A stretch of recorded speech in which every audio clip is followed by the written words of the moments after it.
Hello students, welcome back. As we all know कि board 12th board exam में बहुत ही कम समय बचा है, अप्रॉक्सीमेटली 3 मंथ्स। ऐसे में इतने कम समय में 3 मंथ्स के अंदर कैसे प्रिपरेशन करें कि आपका जो रिजल्ट है that should be the best result for ever. आपके अभी तक जितने भी एग्जाम हुए हैं, जितनी भी क्लासेस आपने पास की, उन सब में सबसे अच्छा रिजल्ट अगर होगा तो वो कौन सा होगा? आपका +2 बोर्ड का एग्जाम। अब उसके लिए मैं आपको कुछ छोटे छोटे टिप्स बताऊंगी। अगर आप उन टिप्स को फॉलो करेंगे तो डेफिनेटली आपके बेस्ट रिजल्ट से आपको कोई भी नहीं रोक सकता। उसमें सबसे पहले मोस्ट ऑफ द स्टूडेंट्स क्या बोलते हैं कि हम लर्न करते हैं फिर भूल जाते हैं। हम लिखकर भी प्रैक्टिस करते हैं, याद भी करते हैं, दिन रात एक करते रहते हैं, लेकिन at the end moment result क्या रहता है उनका? फिर वही 30, 40, 50%। फिर कहीं ना कहीं उन्हें डिप्रेशन होता है और वो डिप्रेस होकर ये कहते हैं कि कितना भी पढ़ लो, मैं तो मेरे मार्क्स तो ज़्यादा आने वाले नहीं है। ऐसा नहीं है।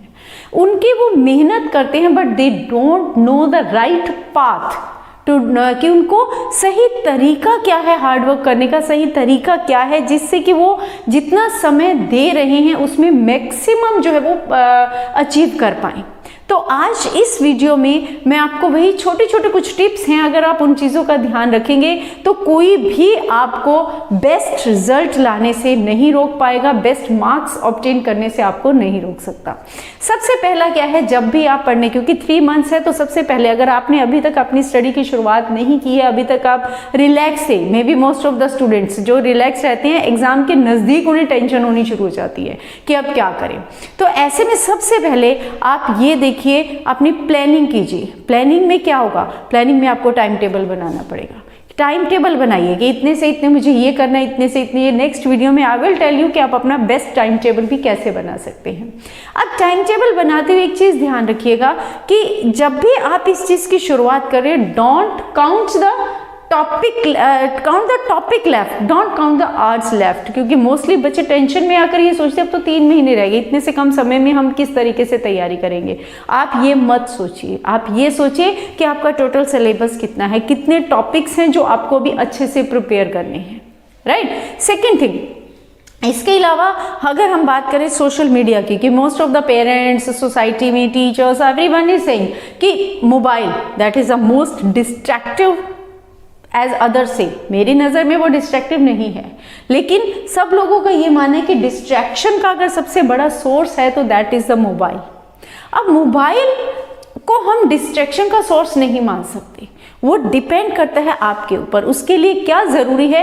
क्योंकि आजकल ऑनलाइन क्लासेस चलती हैं, everything is in our mobile, internet से हम कनेक्टेड हैं। इंटरनेट से जब तक हम सर्च नहीं करेंगे, डाटा नहीं लेंगे, तब तक हम लोग बेस्ट परफॉर्म भी नहीं कर सकते। अगर हमें अच्छे नोट्स बनाने हैं तो उसके लिए भी we have to take the help of internet. तो ऐसे में क्योंकि इंटरनेट हमारी स्टडी के लिए, बेस्ट स्टडी के लिए एक बेस बन चुका है, तो हम उसको एक तरफ नहीं कर सकते। सिर्फ ज़रूरत क्या है? ज़रूरत है टाइम मैनेजमेंट की। ज़रूरत है कि आप जब सोशल मीडिया को यूज़ कर रहे हैं, जब आप मोबाइल का यूज़ कर रहे हैं, तो केवल और केवल अपना समय फिक्स कीजिए कि मैक्सिमम टाइम आपने उसी में रखना है। अपने टाइम टेबल जब आप बनाएंगे तो उसमें जो लिमिटेड आवर्स आपने फिक्स की हैं कि 2-3 घंटे पढ़ने के बाद, 4 घंटे पढ़ने के बाद आपको आधा घंटा या 1 आवर जो है आपको मोबाइल में दोस्तों से चैटिंग करनी है, फेसबुक पर कुछ करना है, you can do, no problem. लेकिन उसमें एक चीज़ आपको फॉलो करनी है, दैट इज़ योर डिसिप्लिन। कि अगर आपने उसमें आधा घंटा फिक्स किया है, 1 आवर फिक्स किया है, तो उसके ऊपर 1 सेकंड भी आगे नहीं होना चाहिए।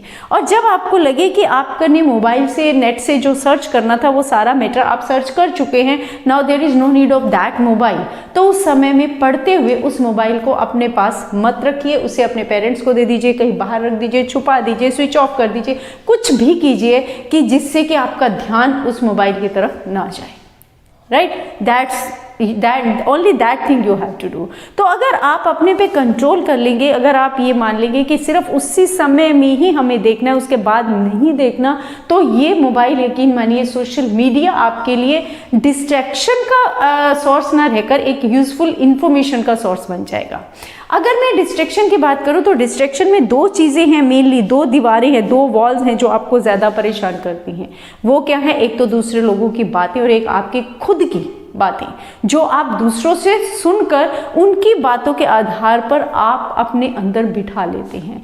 मान लीजिए किसी बच्चे, आपने मोस्टली देखा होगा कि टीचर्स, आसपास के इवन पेरेंट्स कई बार कहते हैं ये तो किसी काम का नहीं है, इसके बस का है ही नहीं, ये तो हमेशा इतने में ही रहता है, इसको जो मर्जी कर लो, ये कभी लर्न कर ही नहीं सकता। तो ये बातें कई बार जो है, अगर कोई आपसे बोले कि ऐसा, तो उनको पूछो क्यों, मैं क्यों नहीं कर सकता। लेकिन आप बजाय उन्हें एक चैलेंज लेने के, बजाय उनसे क्वेश्चन करने के, आप क्या करते हैं, अपने माइंड में बिठा लेते हैं कि ये भी कह रहा है कि मैं नहीं कर सकता, टीचर भी बोल रहे हैं मैं नहीं कर सकता, मेरे फ्रेंड्स भी बोल रहे हैं मैं नहीं कर सकता, तो इट मीन्स कि मैं कभी भी नहीं कर सकता।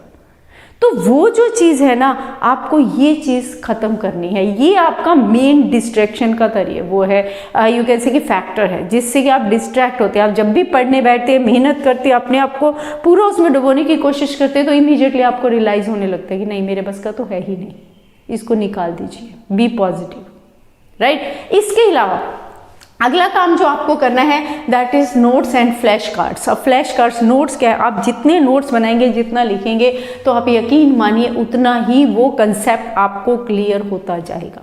नोट्स बनाइए, जगह जगह से मैटर कलेक्ट कीजिए, लेकिन ज़्यादा मैटर कलेक्ट करने के पीछे मत भागिए कि वहाँ से भी ले लो, वहाँ से नहीं। लिमिटेड, जो इम्पॉर्टेंट है, जो आपके सिलेबस की डिमांड है, only up to that level, right. क्योंकि अभी हम सिर्फ बोर्ड एग्जाम्स की बात कर रहे हैं, हम कॉम्पिटिटिव एग्जाम्स की बात नहीं कर रहे।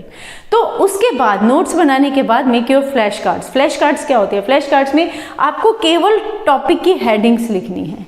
आपने कोई क्वेश्चन लर्न किया है, उसके क्या बनाएंगे, मेन पॉइंट्स। वो पॉइंट्स आप एक एक कार्ड पर लिखते जाइए। उससे क्या होगा, आप कहीं पर भी जर्नी में भी जा रहे हैं, कहीं इधर उधर जा रहे हैं, घूम रहे हैं, बैठ रहे हैं, कहीं फ्री बैठे हैं, कुछ भी कर रहे हैं, मीनवाइल आप उसमें से वो फ्लैश कार्ड उठा उठा के अपने पॉइंट्स को रिवाइज कर सकते हैं। पॉइंट आपको मिल गया तो आप बैठे बैठे उसको माइंड में रिवाइज कर सकते हैं, तो वो आपकी रिवीजन होती जाएगी। इसके बाद जो नेक्स्ट स्टेप आपको लेना है, that is solve as many as questions you can. एक बार पूरे सिलेबस, जो जो टॉपिक इंपॉर्टेंट जो आपके लेफ्ट है सिलेबस के, आपने हर सब्जेक्ट्स के नोट्स तैयार कर लिए, उसके फ्लैश कार्ड्स तैयार कर लिए, तो आपका अगला काम आ जाता है रिवीजन। अब जब आप फ्लैश कार्ड्स बनाते हैं तो वो आपके लिए सबसे इंपॉर्टेंट क्यों है? क्योंकि आपने एक बार पहले नोट्स बनाए, आपका टॉपिक, आपका कंसेप्ट पूरे अच्छे से आपको रिवाइज हो गया। सेकेंड टाइम आपने फ्लैश कार्ड्स बनाए। फ्लैश कार्ड जब आप बना रहे हैं तो उसमें भी इंपॉर्टेंट पॉइंट्स लिखते हुए आप पूरे के पूरे टॉपिक को रिवाइज कर रहे हैं, ठीक है। तीसरी बार जब आप रिवीजन करेंगे तो रिवीजन में आपको पूरे का पूरा लिख लिख कर देखने की जरूरत नहीं है। क्यों नहीं है रिवीजन? क्योंकि ऑलरेडी आपकी इतनी रिवीजन हो चुकी है। नोट्स आपने जब एक बार अंडरस्टैंड किया कंसेप्ट को, किसी के उससे सुना समझा, दूसरी बार फिर आपने उसके नोट्स तैयार किए, फिर अपने फ्लैश कार्ड्स तैयार किए, राइट। तो आपने कौन सा फॉर्मूला अडॉप्ट करना है रिवीजन के लिए? You have to opt 10% formula. 10% formula का मतलब क्या है? पूरा क्वेश्चंस रिवाइज करके केवल रिटन प्रैक्टिस जब आप कर रहे हैं, write down only main headings, main points, no need to write in detail. क्योंकि वो सिर्फ अगर आपको, वो डिटेल तो ऑलरेडी आपको लर्न हो चुकी है, सिर्फ आपको पॉइंट्स लर्न होने चाहिए, वो आपके पक्के होने चाहिए, ताकि एग्जाम में अगर आप क्वेश्चन अटेम्प्ट कर रहे हैं तो you must be able to remember the, वो जो आपकी लर्निंग है उसको रिकॉल कर सके कि कौन कौन से पॉइंट्स थे, क्या क्या हेडिंग्स थी, क्या कंसेप्ट था। क्लियर? तो don't, no need to write the full question, just write down the main points. लेकिन ये पॉइंट जहां आपको सिर्फ 10% फॉर्मूला ऑप्ट करना है, ये होगा after the notes preparation, after the flash card preparation, right.